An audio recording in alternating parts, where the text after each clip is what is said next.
Silakan kepada Dr. Hilmi Maskati 2 menit.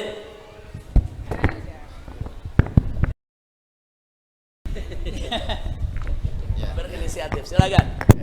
Makasih. Assalamualaikum warahmatullahi wabarakatuh. Ya. Saya Hilmi Maskati, juga muridnya Habibana. Dulu kami ngaji pertama sini Bib tahun 2001 ya. Masih ada pohon apa namanya? Jambu. Pohon jambu. Yang kenal pot motorannya siapa Bib waktu itu? Najwa ya. Jadi Anda punya motor besar dulu. Nggak tahu Najwa ada berapa sekarang anaknya. Nah, jadi sering naik motor Mogiana dulu. Nah, disinilah saya ngaji. Alhamdulillah waktu tsunami saya dikirim oleh Habibana. Kebetulan saya direktur Hilmi waktu itu, Hilal Merah yang pertama.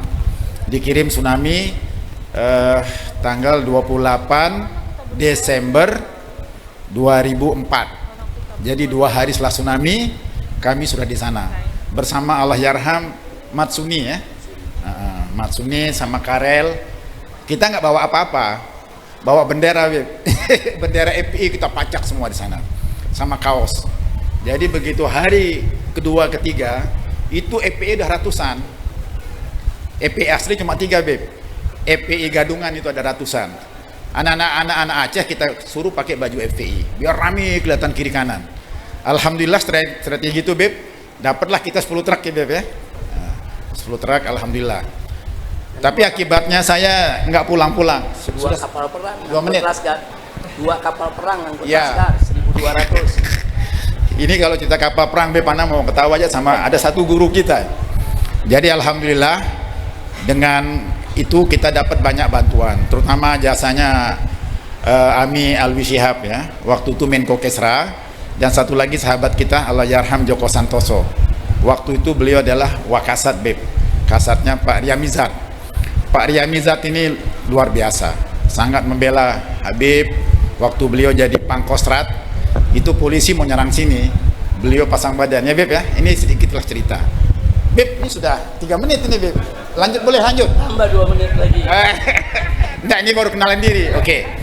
Jadi sejak itu sampai sekarang saya masih di Aceh. Ini ada kisah sedikit ini. Jadi masih di Aceh. Jadi waktu peristiwa kemarin tanggal 26 Beb, 26 peristiwa 26 apa? November ya. Banjir besar. Saya kebetulan ada di rumah. Jadi orang Malaysia bilang saya korban. 3 hari 3 malam putus hubungan. Jadi situ Habib Muhammad pernah ke makam Habib Abdurrahman Al-Habsyi, kebetulan dekat rumah saya situ. Itu airnya 2 meter apa semua. Dari rumah sampai ke lautan jadi satu. Itu nama kampung saya di Buga. Kebetulan saya di malam itu ada di situlah. Jadi luar biasa. Beb, apuan Beb. Ini hanya tambahan sedikit. Sebenarnya kalau kejadian kemarin tuh Beb, itu 10 kali tsunami Beb. Jadi kalau dulu 2004 tsunami itu di pantai-pantai aja. Walaupun korbannya banyak. Tanggal 28 malam kami tiba di Banda Aceh itu luar biasa. Tapi Banda Aceh saja. Nah sekarang ini korban dari gunung.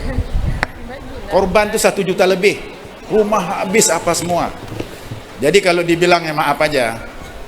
Mau betul kata Habibana, banyak ABS. Asal Bapak senang. Dan ini sudah saya laporkan. Oke, satu hal Bib yang sampai sekarang masih kita perjuangkan, bahwa bencana ini maunya kita bencana nasional. Tapi sampai sekarang tidak. Betul kata Habibana. Kalau sampai ini dijadikan bencana nasional, akan terbuka semua. Siapa-siapa punya kebun di sana, siapa punya penyebab, siapa yang ini itu. Sampai sekarang masih. Terakhir tanggal 10 Desember saya ke Malaysia. Khusus ketemu Perdana Menteri Malaysia Pak Anwar Ibrahim atas saran teman-teman agar diperkenankan masuk bantuan internasional. Enggak juga. Itu Pak Anwar telepon langsung ke Presiden. Tapi akhirnya sekarang dikasih Beb, boleh dari Malaysia. Tapi sampai hari ini barang kami itu 500 ton belum nyampe. Masih terkatung-katung di Pot Klang. Luar biasa. Bib nggak tahu ini apa Bib, ini hanya sampaikan saja betul, kita berdoa bahwa kalau dia bilang 90% Beb, itu nolnya hilang. Bukan 90%, mungkin hanya 9%. 9%. Antum lihat rumah-rumah Huntara yang dibangun, subhanallah. Jadi kemarin saya ketemu dengan salah seorang menteri di sini yang ngurus bidang pembangunan itu, nonsen. Itu ganti semua. Beb, ini kan orang pembangunan, masa yang pegang orang administrasi? Nggak nyambung. Paham maksud saya kan? Harusnya kan bangun tuh insinyur, tapi dikasih ini orang-orang dari, ya maaf sajalah, kementerian yang tidak pada tempatnya. Satu lagi, BKU ini luar biasa, menambah marah orang Aceh. Beb, anak khawatir Beb, gejolak ini akan membarakan lagi Aceh Beb. Ini gubernur udah berani ngomong kemarin di luar negeri, kiblat ekonomi Aceh itu bukan lagi Jakarta, tapi Kuala Lumpur. Silakan ada memenya. Dan saya khawatir lagi nanti ini kiblatnya bukan hanya Kuala Lumpur, bisa jadi Iran Beb, atau Yaman. Saya kira itu Beb ya. Itu laporan saya, maaf ini. Jadi tadi betul Pak Anton, kita jangan berhenti berguru sama Habibana ya. Walaupun sama-sama kita di sini dulu ya. Oke, mohon maaf Beb ya. Assalamualaikum warahmatullahi wabarakatuh. Waalaikumsalam warahmatullahi wabarakatuh. Terima kasih. Dr. Hilmi Al-Maskati ini dulu Direktur Hilmi FPI. Hilmi itu Hilal Merah Indonesia atau Hilal Merah Islam ya ikhwan, yang sekarang dipegang oleh Habib Ali Al-Hamid. Nah dulu beliau ini yang buka jalan. Beliau saya kirim dengan Ustadz Maksuni. Ustadz Maksuni itu Panglima Laskar FPI ketika itu. Nah jadi kita terjunkan beliau bertiga untuk buka jalan dalam rangka untuk mengirim relawan-relawan FPI dari Jakarta. Jadi beliau ini pakai akal Abu Nawas. Nah, jadi di sana Laskar FPI belum ada, tapi benderanya udah banyak. Ditaruh di mana-mana. Orang Aceh dibagi-bagiin tuh kaos FPI segala macam, diminta untuk ikut kerjasama ya ikhwan. Karena relawan dari Jakarta belum bisa berangkat. Nah kita yang daftar di sini relawan ada 1.300 orang, tapi duit nggak punya, berangkatnya bagaimana? Nah, jadi FPI modal nekat ngumumin ke cabang-cabang FPI, siapa yang mau jadi relawan ke Aceh silakan daftar. Kita pikir yang daftar 10-20 orang, nggak taunya yang datang ke Jakarta 1.500 orang kumpul di markas depan itu ya ikhwan. Semua masing-masing udah bawa ransel, udah siap berangkat ke Aceh ya ikhwan. Nah tinggal begitu datang semua, kita di DPP kebingungan berangkatnya bagaimana. Nah, pertama ongkos, jaraknya jauh luar biasa. Kedua di sana tinggal di mana, tenda aja nggak punya selembar ya ikhwan. Nah begitu kita kirim Dr. Hilmi dengan Panglima Laskar buka jalan, coba cari kira-kira di mana nih tempat yang bisa menampung kita, kira-kira bagaimana supaya kita nih dapat tenda. Nah beliau ini bertiga pakai akal Abu Nawas ke sana kemari, dapat tenda, dapat lapangan, dapat tempat saudara. Nah tinggal berangkatnya, beliau telepon, Habib ini udah ada, bagaimana berangkat? Duitnya belum ada. Nah, ya pokoknya kita berdoa aja, ya Allah bagaimana caranya Laskar 1.500 bisa berangkat nih ya Allah. Saudara akhirnya apa? Anda di PP bilang enggak, ini 1.500 kita mau tes dulu, mungkin 20 doang yang berangkat. Nah ya biasa tuh akal-akalan DPP begitu saudara. Nah emang duitnya nggak ada, tapi tetap kita cari jalan. Subhanallah ada kejadian. Kita lagi pusing, lagi mumet mikirin ini berangkat bagaimana. 1.500 ini bukan dikit ya kawan. Mereka udah nginep berhari-hari di Masjid Al-Islah, di markas, di majelis ini ya kawan. Kita kasih makan setiap hari 1.500 orang. Nah kita pikir bagaimana caranya mereka berangkat.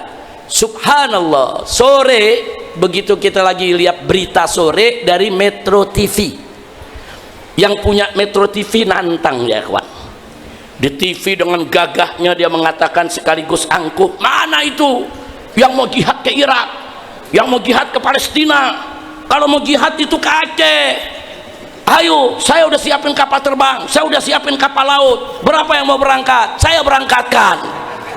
Saya dengar TV begitu, nih dia yang kita tunggu, pucuk di kita ulang tiba.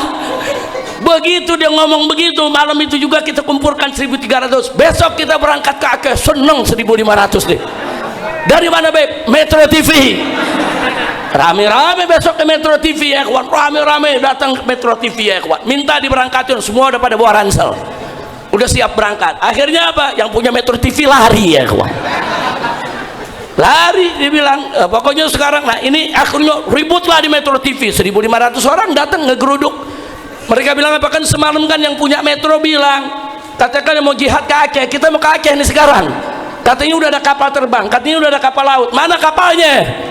Saudara, mabur yang punya TV, saudara. Nah akhirnya begitu mabur, terjadilah dialog. Mereka siap berangkatkan 12 orang. Nah, itu kelompok kedua ya, 12 orang ya, Ustadz Sobri dan kawan-kawan. 12 orang dengan pesawat. Jadi enggak 1.500, enggak, katanya punya kapal. Nah, kalau cuma 12 orang FPI juga mampu, saudara. Nah tapi ada hikmahnya. Kejadian itu diliput oleh semua televisi ya, karena kan televisi lihat ada TV yang diganyang, TV lain kan saingan, disiarin saudara. Di apa namanya, di SCTV, di RCTI semua menayangkan. Metro TV didatangi oleh 1.500 relawan yang siap berangkat ke Aceh. Ternyata yang punya Metro TV lari, nggak jadi memberangkatkan. Wah, rame itu di TV saudara, besoknya rame di TV semua. Begitu rame berita, sore malam saya dapat telepon dari Kementerian Pertahanan, Kemenhan saudara. Dia tanya, Habib, ini kami melihat berita di televisi, katanya ada 1.500 ini Laskar FPI siap berangkat ke Aceh. Apa betul? Betul Pak. Apa daftar namanya sudah ada? Oh, udah siap, ada nama, alamat, nomor KTP, semua udah siap. Kalau begitu bisa kirim malam ini juga 500 orang kami berangkatkan. Oh bisa Pak, jangankan 500, semuanya kita kirim sekarang Pak. Ditantangin betul. Akhirnya malam itu saudara kita kirim 500 orang ke Tanjung Priok ya kawan. Jangan Habib, jangan semua. Hari ini 500 orang, nanti lusa 2 hari lagi 500 lagi. Nah, nanti yang berikutnya ketiga sisanya saudara. Nah akhirnya kita berangkatkan, tapi tentu kita periksa dulu. 1.500 tadinya kita nggak berani periksa, sekarang kita periksa yang betul-betul layak, yang betul-betul bisa kerja, yang sehat. Saudara, akhirnya dari 1.500 itu yang berangkat hanya 1.300 orang. Yang 200 kita kembalikan, tidak kita berangkatkan. Berangkat, Dr. Hilmi yang sambut di sana. Oh, nyambutnya pakai 10 truk. Kita tanya, ini truk dari mana? Ya hasil Abu Nawas. Saudara, Abu Nawas. Jadi datang ke Pemda di sana, ini kan ada bantuan pusat 100 truk, 10 buat FPI. Kata mereka, lo FPI mana orangnya? Ini kita mau jemput di pelabuhan. Nah, jadi 10 truk itu yang jemput di pelabuhan Lok Semawe.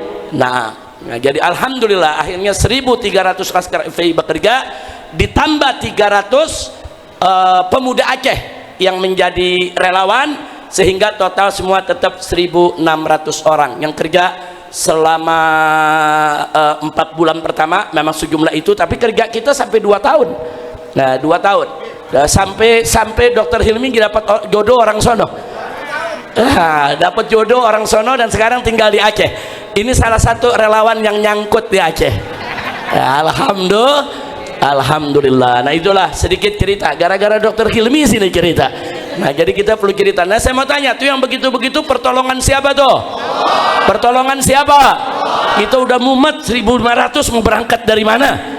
Tapi karena yang datang ini ikhlas, saudara, meninggalkan keluarga, meninggalkan anak istrinya, meninggalkan rumahnya, siap kerja 2 bulan di Aceh.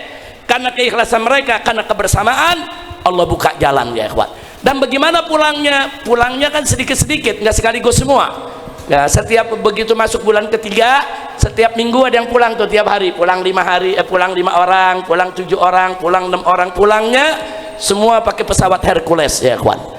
Nah, jadi naik Hercules udah seperti kayak tentara, rame-rame. Tiap hari kan ada Hercules yang turun-turun ke sana. Kita kirim lewat Hercules sampai semua kembali ke rumah masing-masing. Alhamdulillah.